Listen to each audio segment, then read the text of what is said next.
INEC accepts petition seeking Senator Natasha's recall despite court injunction.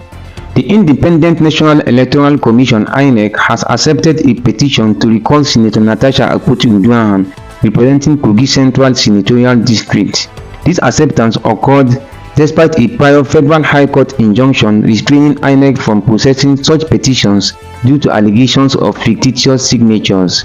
On March 20, 2025, Justice Isa H. Dashen of the Federal High Court in Lokoja issued an interim injunction preventing INEC from receiving or acting upon any recall petitions containing allegedly falsified signatures from constituents of Kogi Central. The court scheduled further proceedings for May 6, 2025. Despite this injunction, INEC Secretary Rose Oriaran Anthony accepted the recall petition on March 24, 2025. This action has raised concerns about potential violations of the court's directive. The recall effort has been marred by allegations of fraud. Reports indicate that some political figures deceived residents by promising financial aid in exchange for their voter details and signatures, which were then used to support the recall petition without their informed consent. Senator Akpoti-Uduaghan's suspension from the Senate following accusations of sexual harassment against Senate President Godswill Akpabio has further intensified the political climate surrounding this recall initiative. As the situation develops, it remains to be seen how the court will respond to INEC's acceptance of the petition in light of the existing injunction. Reps members got 7.6 million naira each as Sallah gesture, not bribe for Tinubu's emergency rule in Rivers, Betara confirmed to journalists. Recent reports indicate that members of Nigeria's House of Representatives received payments of 7.6 million naira each as a Sallah gesture. Betara, the chairman of the House Appropriations Committee, has clarified that these payments were not bribes related to President Bola Tinubu's declaration of a state of emergency in Rivers State. Betara emphasized that the funds were intended as a festive allowance for the Sallah celebration and had no connection to legislative decisions regarding the emergency rule. President Tinubu declared a state of emergency in Rivers State on March 18, 2025, suspending Governor Siminalayi Fubara and all state lawmakers for 6 months. This action was taken in response to escalating political tensions and incidents of pipeline vandalism in the oil-rich state. The House of Representatives approved the President's request on March 20, 2025 with minor amendments, including a provision that the National Assembly will serve as legislative arm for the state during the emergency period. It's also noteworthy that in December 2024, the House of Representatives collectively raised 704 million naira through a 50% cut in their basic salaries over 5 months. This fund was presented to President Tinubu to support vulnerable Nigerians amid economic hardships.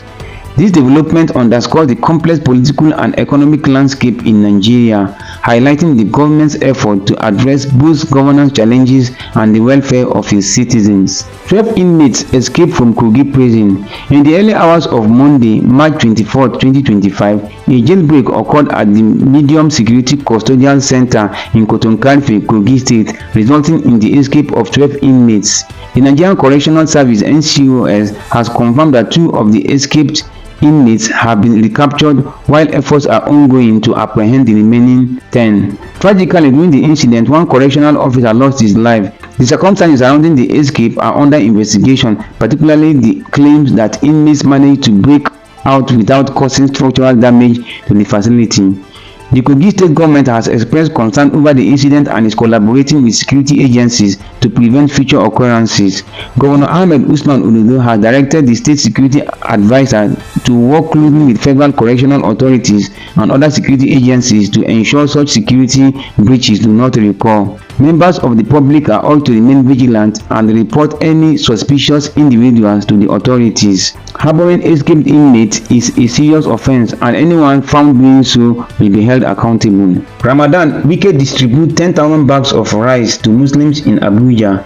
In observance of Ramadan, Nyesom Wike, the Minister of the Federal Capital Territory (FCT), has distributed 10,000 bags of rice to Muslim communities in Abuja.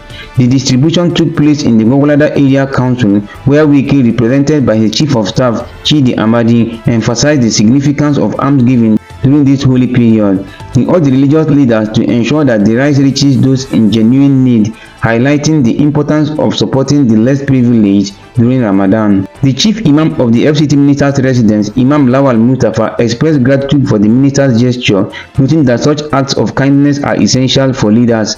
Similarly, Abdulrazak Suraju, principal of the School for the Deaf, appreciated the support, stating that it will bring joy to many, especially given the rising cost of living. This initiative aligns with other philanthropic efforts during Ramadan. For instance, the Aliko Dangote Foundation recently donated 25,000 bags of rice to less privileged residents in Bauchi State, aiming to alleviate hunger during the fasting period. Such charitable activities underscore the spirit of compassion and community support that is central to Ramadan, providing relief to vulnerable populations and fostering unity. Soludo gives NECO's best student 500,000 naira.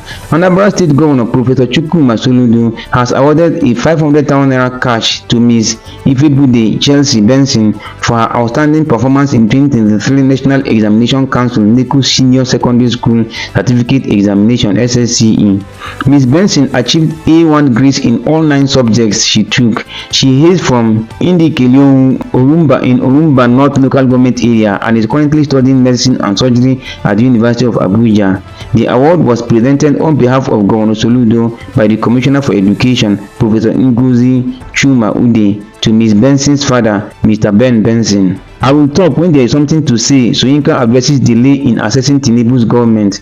Nobel laureate Professor Wole Soyinka has addressed the delay in assessing President Bola Tinubu's administration, emphasizing his independence in choosing when to speak. In a recent interview on Channels Television, The Morning Brief, Soyinka stated, "People should stop trying to work on my timetable for me. I had not swallowed an alarm clock." He elaborated that he sees no reason to adhere to a predetermined schedule for evaluating the government, noting, "I don't see why I should put my alarm on and say 1 year has passed. Now I must make an assessment if there is nothing I feel like talking about and if I am busy elsewhere."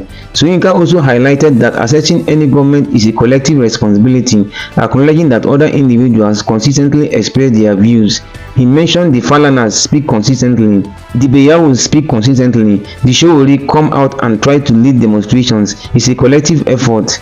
Addressing expectations for him to evaluate Tinubu's administration after his first year, Soyinka questioned, "Did I do that with Jonathan? Did I do that with Buhari? Did I do that with Obasanjo? Did I do that with anybody? So why is it expected of me?"